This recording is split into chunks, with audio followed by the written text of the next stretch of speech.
Welcome back to the build series with my Z and me. As you can see, we already prepped some stuff because today is bodywork time. And we got lots of stuff which we need to do, and some of it has already been done.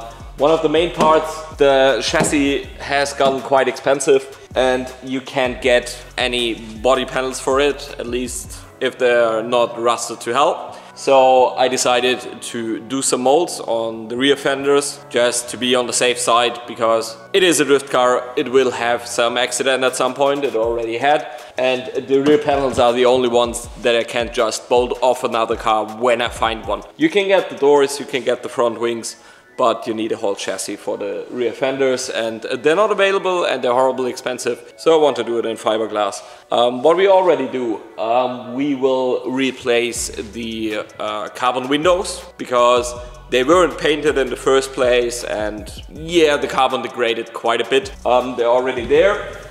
Made some new plates. Also, this is now a single plate. This is, as you can see, I already padded it. What we also have, I got some new fenders. They're quite nice, they're really flexible. I do like them. Oh, sorry. But at some point they will break, so I got a new set of them and we'll replace all 4 of them.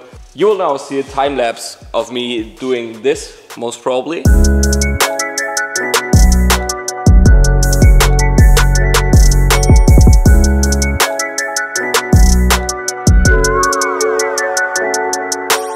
What I did there, this is some special hard foam. This stuff is quite nice. All this prep work takes quite a lot of time. I've done it once or twice before. So I will apply this PVA now, and then we'll make some fiberglass. The duct tape will release really good as well. And what I apply here is PVA. That's like, you can imagine it is like a wrap that you apply liquid. This will dry out, and then it will leave a bluish wrap around the parts, and this will be our release agent. So cool, then we have applied it. You can see it's already starting to dry out here. I can reapply some, then you see it gets spotty. That's where it dries, and I'm quite confident that I didn't make any errors. Like, the fiberglass will be a lot thinner than you would normally make a mold, because I don't need it durable, because I won't make that many parts. Cool. Then we let that dry for like half an hour, maybe an hour, depends. It's quite warm today. So when this is dried, I come get you again, and then we mix that badly smelling stuff.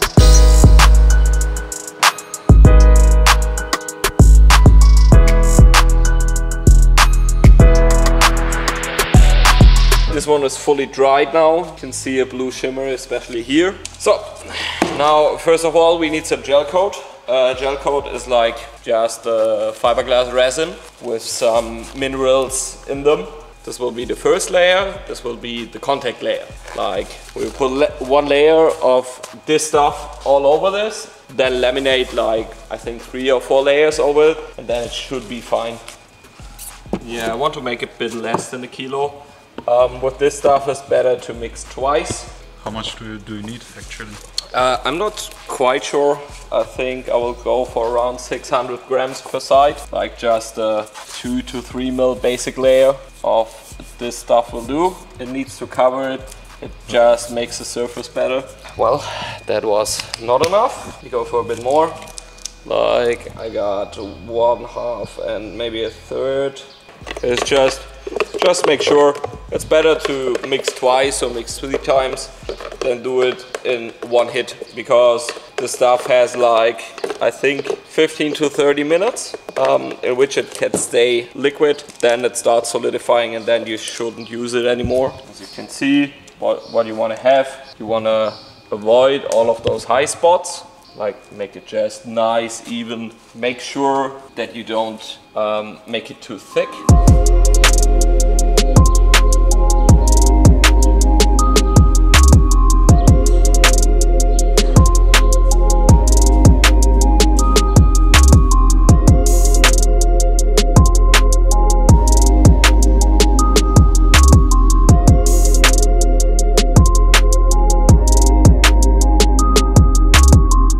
Well, I have to pre-mix this because it reacts, I guess it's 1% hardener as always. That stuff is firm to the tech. No, it's firm to the touch, but still tacky. I can show you. And now we can put the fiberglass on. I use this chopped strand mat. That's like a 300 gram mat. I think we will need 2 or 3 layers. Maybe I get away with 2 on these things and put a 3rd layer in the corners and where it seems necessary for me. They're ripped apart, but that won't matter too much. You need the resin to react before you can put this on, because these fibers, they have styrol in them. That's what keeps them together. And you need to dissolve the styrol. And to dissolve the styrol, you will need a reaction in here. Then it's a lot easier. What you can do, like the first layer is always easy. You just put it on. It works because the surface on the gel coat is still tacky. So you can just push it in place. You could cut them, but I don't have a good pair of scissors here. With all the additional layers, you try to soak it through from the bottom. Like when hand laminating, I will brush it on this layer, but I'm quite confident I get a good bind because it soaks through. With more layers, but then you try to soak the excessive resin that is on this part into the next mat. Yeah, that's quite green. And then you just brush it on and work it through. So before I put the next layer up, I just make sure to work it through properly. Also, what happens, like there's the solvent I told you, it will also attack the surface down there that is already there, the gray one from the gel coat. Yeah, we'll give you a short time lapse and then I think we'll come back tomorrow.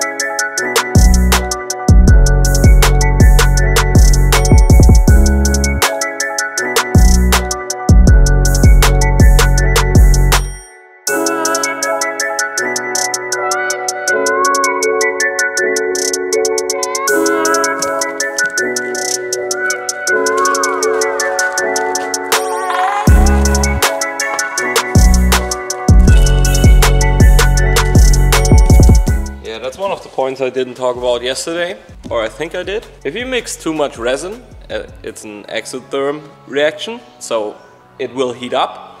And if you mix too much, it will actually start burning. So you should never mix too much resin. What we do now, we can pop the molds and hope everything releases. This is a sound you will hear quite a bit. This is just the flanges breaking apart. That won't matter too much. I let it sit for more than 12 hours, so it should be fully cured.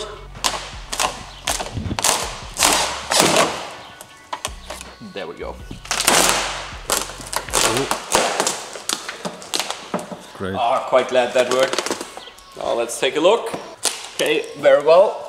As you can see, we had some minor fuck-ups. Like I pulled out this plug. This will need some prep work afterwards, like for sure. You can see this is the spot where I protruded it through. I will just trim this off, then sand it and fill this in with some Bondo. Now we go for the second half, do we? Yeah, it's stuck here quite a bit, as you can see. Ripped all the paint and Bondo off. This side was actually, I don't know how long ago. I just gave it a new layer, but this side was really bad on Bondo. It's like rock solid, because it had some rust or an accident there or something. This one, the rear light was removed a lot better. And I think we clean up the molds, clean up the car properly, maybe even prep this for painting. But still, I'm quite happy with these. I have these 2 parts now that I can prep at any point. And then I can make some carbon fiber or whatever body panels to the car as soon as I damage the rear quarter. And I also, as you can see, I made 2 molds, so I can replace either side.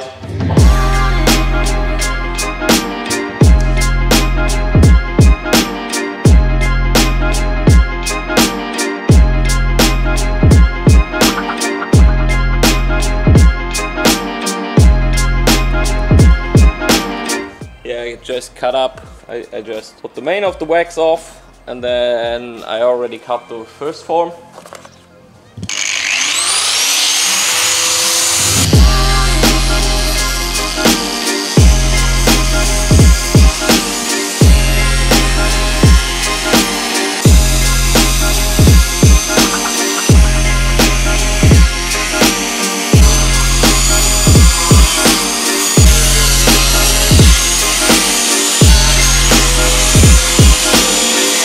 Yes, we're done. I will just... No, I think I'll wipe them down next time. This is basically as much as you can see from the casting process. Everything else is just adding body filler, smoothing it out, and maybe painting it in the end. Now I clean up, bundle the rest here, sand it down a bit beforehand.